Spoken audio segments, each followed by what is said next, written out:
Hari ini tepat malam ke-15 Ramadan dan besok dimulai kunut witir.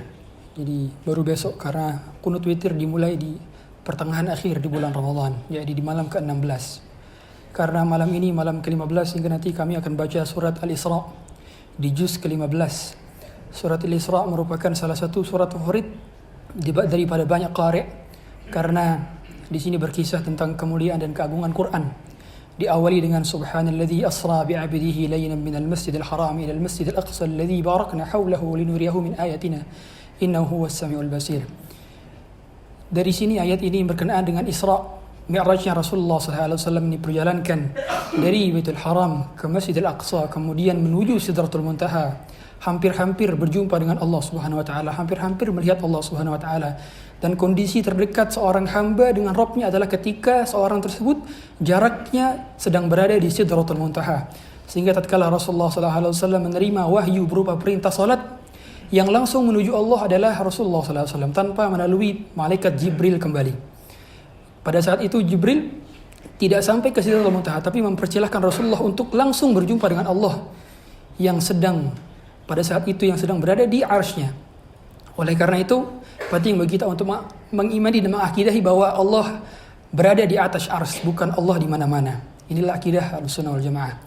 Kemudian yang menjadi poin penting dari surat Al-Isra adalah berkenaan dengan kemuliaan Al-Quran. Allah katakan, Inna hadzal Qur'ana yahdi lillati hiya aqwam. Sesungguhnya Al-Quran ini ditunjukkan untuk orang-orang yang mau sukses. Sehingga kata para ulama ketika menafsirkan ayat ini, kalau orang mau menjadi orang sukses, jadikanlah Al-Quran sebagai panduannya. Kalau Anda ingin menjadi karyawan yang sukses, jadikanlah Al-Quran sebagai panduannya. Kalau ingin menjadi suami sukses, kembali kepada Quran.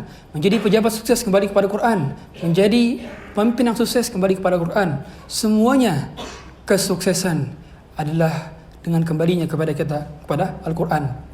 Inna hadzal Qur'an yahdi lillati hiya aqwam wa nubashshirul mu'minin wa yubashshirul mu'minin. Dan ini sebagai kabar gembira bagi orang-orang yang beriman. Sehingga Al-Quran tidak diturunkan sebagai membuat kita lelah, bukan menjadi beban. Ma anzalna 'alaikal Qur'ana litashqa. Begitu kata Allah Subhanahu wa taala surat Thaha ayat kedua. Al-Quran tidak diturunkan untuk menjadi beban bagi kita. Sehingga kalau ada orang yang membaca Quran dijadikan sebagai beban, keliru. Karena turunnya syariat ini adalah untuk mempermudah kita. Dia adalah guidelines, guidance kita. Al-Quran memang bukan kitab sains, bukan kitab sejarah, bukan kitab scientific, tapi dia adalah kitab hudan linnas, hudan lil alamin nadhira. Dia sebagai petunjuk bagi seluruh alam, petunjuk bagi manusia. Oleh karena itu ketika Al-Quran membahas tentang sains, maka tujuan Quran itu bukan kitab sains, tapi ketika membicara tentang sains maka sudah pasti benar. Ketika Quran bicara tentang sejarah, maka sudah pasti benar, meskipun Quran bukan kitab sejarah.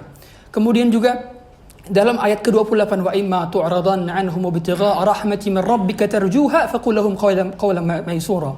Di sini ada ayat yang menarik berkenaan dengan tata cara adab bagaimana kita menolak permintaan orang lain yang hendak meminta tolong kepada kita. Dengan mengucapkan qawlan maysura, yaitu dengan perkataan yang lemah lembut. Para ulama menafsirkan makna daripada ini adalah ketika ada orang minta tolong kepada kita, kebetulan kita belum mampu untuk memberikan tolongan itu kepadanya, maka jangan segera langsung mengatakan, mohon maaf, gak bisa. Seperti itu, ada adab-adabnya. Dan adab-adabnya seperti, mohon maaf, barangkali pada sekarang ini kami belum dipermudah oleh Allah. Kemungkinan besar nanti akan dipermudah Allah nanti. Jadi untuk sekarang belum bisa membantu. Nanti barangkali lain kali datang lagi ke sini, insya Allah kami akan bisa bantu. Itu tata cara menolak paling lembut yang Islam sudah diajarkan di dalam surat Al-Isra ayat ke-28. Sehingga komprehensif sekali. Tata cara menolak orang saja tidak sembarangan. Karena ada orang yang menolak orang tapi langsung menjatuhkan optimismenya. Dia membuat orang menjadi pesimis lagi. Ketika sudah orang minta tolong kepadanya tapi ditolak mentah-mentah. Ada tata cara dalam penolakan dalam Islam. Itu sudah diatur. Kita dalam Al-Quran. Semuanya secara presisi dan tepat. Sehingga kata yang berada dalam Quran tidak mungkin salah, tidak mungkin keliru. Karena yang menciptakan Quran adalah yang juga menciptakan manusia dan alam semesta. Subhanakallah wa bihamdik. Asyhadu an la ilaha illa anta astaghfiruka wa atubu ilaik. Assalamualaikum warahmatullahi wabarakatuh.